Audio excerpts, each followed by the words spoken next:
नमस्कार, मैं राशि। आप देख रहे हैं सी न्यूज़ भारत। वक्त हो चुका है यूपी बुलेटिन का। इस यूपी बुलेटिन में बात होगी भदोही की, जहां भदोही के त्यूरी गांव के नेशनल हाईवे के बगीचे में पेड़ पर फांसी के फंदे से लटका युवक का शव मिला। मौके पर पुलिस पहुंची। औरैया पुलिस ने शव की पहचान करनी चाहिए, लेकिन पहचान नहीं हो सकी है। क्या है मामला, देखिए ये रिपोर्ट।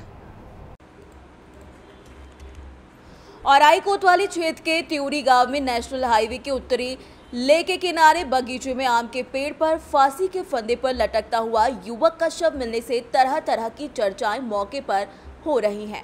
औराई पुलिस मौके पर पहुंची और शव की पहचान करनी चाहिए, लेकिन पहचान नहीं हो सकी। शनिवार की सुबह ग्रामीणों की सूचना पर पहुंची औराई कोतवाली पुलिस कोतवाल क्षेत्राधिकार अजय सिंह चौहान और अजीत श्रीवास्तव मृतक की पहचान नहीं कर पाए, जिसकी उम्र तकरीबन 28 साल जरूर बताई जा रही है। भदोही से सी न्यूज़ संवाददाता सुनील की रिपोर्ट।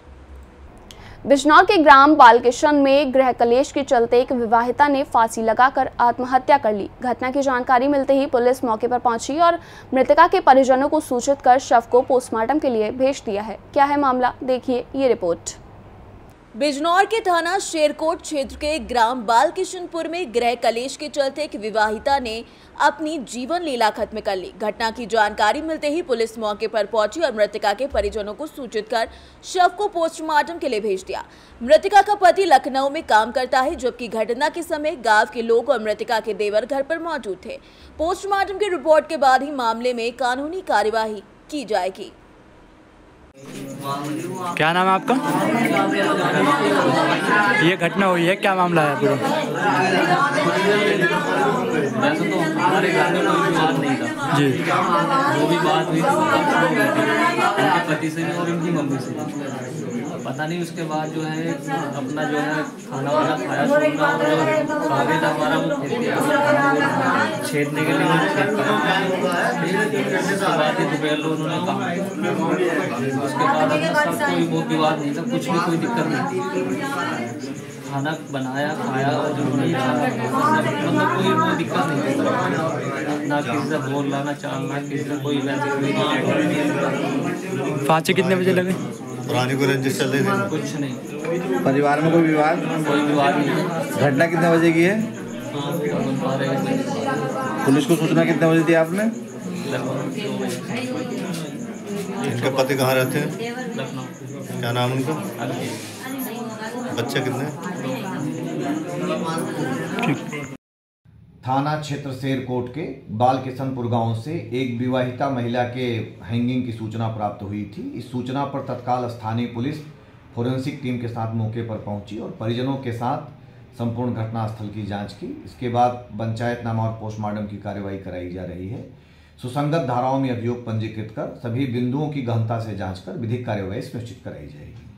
बिजनौर से सी न्यूज़ संवाददाता सलीम हाशमी के साथ अजमल अंसारी की रिपोर्ट। हापुड़ में बहादुरगढ़ पुलिस ने फर्जी लूट का खुलासा किया। वहीं पुलिस द्वारा ई रिक्शा चालक से कड़ी पूछताछ भी की गई। क्या है मामला, देखिए ये रिपोर्ट। हापुड़ के थाना बहादुरगढ़ पुलिस की टीम ने एक फर्जी लूट के मामले में बड़ा खुलासा किया है। प्रभात शर्मा, जो ई रिक्शा चलाकर सवारी और माल ढोने का काम करता है, उसको चित्रपाल ने अपनी परचून की दुकान का सामान लाने के लिए 50,000 रुपए दिए थे, लेकिन प्रभात ने 50,000 रुपए हजम करने के इरादे से सड़क किनारे ई रिक्शा को खड़ा कर खुद को चोट पहुंचाई और दावा किया कि 4 लड़कों ने उसके साथ लूट की वारदात को अंजाम दिया और सारे पैसे लूट ले गए।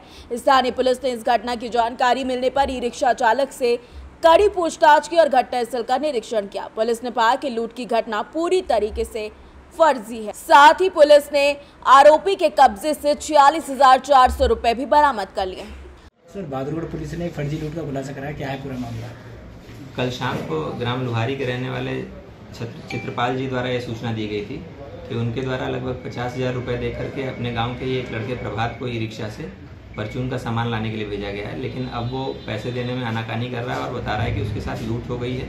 कुछ बदमाशों द्वारा पैसे छीन लिए गए हैं। उक्त सूचना पर तत्काल पुलिस द्वारा मौके पर पहुंचकर छानबीन की गई और जिससे उस लड़के ने चोट बना रखी थी वो ब्लेड भी बरामद हुआ है और सख्ती से पूछताछ पर प्रभात जो अभियुक्त है उसके द्वारा पैसे भी सारे पैसे 46,400 रुपये बरामद करा दिए गए हैं। अभियुक्त को गिरफ्तार कर लिया गया तथा जेल भेजा जा रहा है। हापुड़ से सी न्यूज संवाददाता सचिन सागर की रिपोर्ट। महाराजगंज के मदर मरियम ग्लोबल स्कूल में अभिभावक संगोष्ठी का आयोजन किया गया। देखिए ये रिपोर्ट। महाराजगंज जनपद के कुल्होई थाना क्षेत्र के खरहरवा में स्थित मदर मरियम ग्लोबल स्कूल के प्रांगण में अभिभावक संगोष्ठी का आयोजन किया गया। संगोष्ठी की मुख्य अतिथि विद्यालय की निदेशिका डॉक्टर मीना अधमी और प्रबंधक इंजीनियर समीर अधमी रहे। निदेशिका ने अभिभावकों को संबोधित करते हुए कहा कि हर बच्चा विशेष होता है, उसको हम जैसा बनाते हैं वैसा ही बनता है।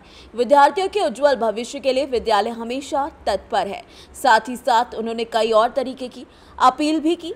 संगोष्ठी में अभिभावकों ने अपनी उपस्थिति दर्ज कराते हुए बढ़ चढ़कर प्रतिभाग किया। विद्यालय में छोटे बच्चों द्वारा विभिन्न कार्यक्रम प्रस्तुत किए गए, जिसमें स्वागत नृत्य, Hindi Angrezi rhymes, activity on daily routine, स्वरमाला, एक्टिविटी ऑन फ्रूट समेत कई सारी चीजें रही। समस्त कार्यक्रम का संचालन समन्वयक संपदा मिश्रा और नन्हे मुन्ने बच्चों द्वारा किया गया, जिसमें समस्त शिक्षक और शिक्षिकाएं उपस्थित रहीं।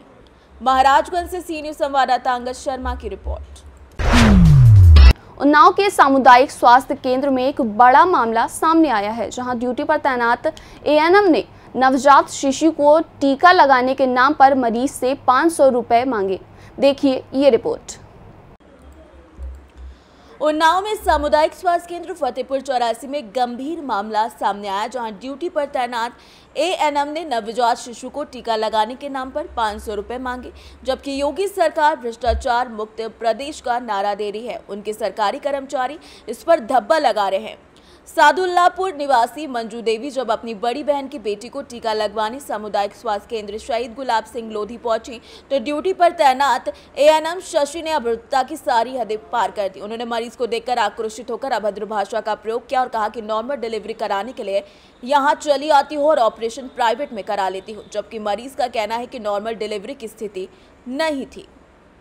इस स्थिति में मरीज ने अपनी सुविधा के अनुसार प्राइवेट अस्पताल में ऑपरेशन कराया, जिसके बाद एएनएम ने झुलाकर कहा कि टीका लगवाने के लिए 500 रुपए देने होंगे। इस मामले में सवाल खड़ा किया जा रहा है कि वास्तव में सरकारी अस्पतालों में टीका लगवाने के लिए पैसे देने पड़ते हैं या फिर संबंधित अधिकारी मरीजों से अवैध वसूली कर रहे हैं।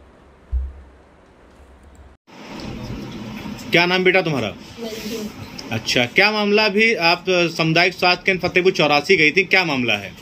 क्या तो होना सरकारी अस्पताल में बोल रहे थे कि टीका जहाँ डिलीवरी करा सकते तो होना टीका भी लगवा सकती हो। हाँ। तो मैंने कहा, मैं बोल रही थी, तुम उस दिन आई भी थी, तुमको रोक रहे थे कि रुको हम देख रहे। तो मैंने कहा हम तो आए नहीं थे, दाई लोग आई थी। बोले तो मेरी मम्मी लोग, तो कहा मेरी मम्मी नहीं है, दादी लोग आई थी गाँव की। तो वही सब बोल रहे थे, तो बताते थे जहाँ डिलीवरी करा सकती हो ना टीका भी लगवा सकती हो। हम कहा भी भैया तो महीना भेजा, क्यों महीना भेजा? तो हमका भी भैया तो लिखा था कि जाओ ना कर लगवा लो, जाके हमका बता देना। उन्नाव से सी न्यूज संवाददाता सुशील की रिपोर्ट। फिलहाल इस यूपी बुलेटिन में बस इतना ही। देश और दुनिया की बाकी खबरों के लिए आप देखते रहिए सी न्यूज भारत।